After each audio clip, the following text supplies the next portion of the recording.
প্রিয় বন্ধুরা, ফেসবুকে আপনি দিনের পর দিন হাজারো পরিশ্রম করেও সফল হতে পারছেন না। কেন পারছেন না চলুন ভিডিওতে দেখা যাক। তার আগে আজকের এই ভিডিওটি খুবই গুরুত্বপূর্ণ হতে যাচ্ছে। কোন কাজগুলি ফেসবুকে করা যাবে এবং কোন কাজগুলি করা যাবে না চলুন বিস্তারিত ভিডিওতে দেখা যাক। প্রিয় বন্ধুরা, আপনি কি জানেন এই যে হট ডাস রিকমেন্ডেড মিন্ট অর্থাৎ আপনার পেজটা এই যে এরকম স্টার তারকা 7টি আছে কি না এটা চেক করে নেবেন। অনেকের পেজ দেখা যায় যে নট রিকমেন্ডেবল, সাসপেন্ডেড বিভিন্ন লেখা আসে। তো এই রিকমেন্ডেড অর্থটা কি, ফেসবুক আমাদেরকে কি সাজেস্ট করে এই লেখাগুলোর দ্বারা?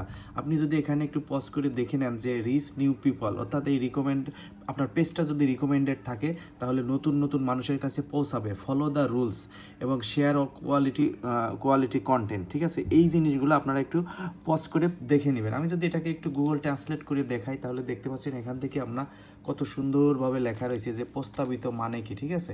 হট ডাস রিকমেন্ডেড মিন্ট। তো এই লেখাগুলোকে আপনারা একটু পজ করে পড়ে নেবেন, তাহলে আপনারা বিস্তারিত বুঝতে পারবেন যে ফেসবুকে রিকমেন্ডেড অর্থটা কী বা এটা দ্বারা কী বোঝায়। ভিডিওটি ভালো লাগলে অবশ্যই অন্যকে দেখার জন্য একটু শেয়ার করে দিবেন। বরাবরের মতো আবারও ভালো থাকবেন। আসসালামু আলাইকুম।